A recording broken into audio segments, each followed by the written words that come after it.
নিশ্চিত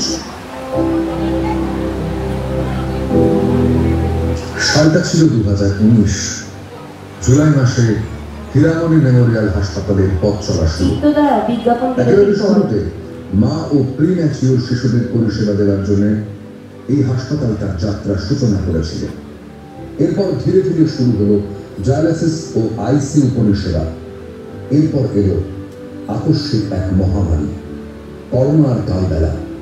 নিশ্চিতভাবে পৃথিবী জড়িয়ে পড়ল ত্রাসের এক ভয়ঙ্কর জালে।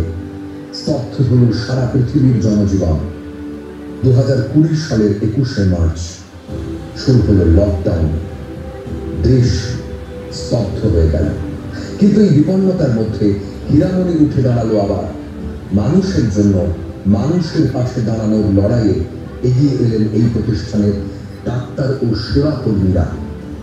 প্রায় 1.5 বছর চলল সেবা।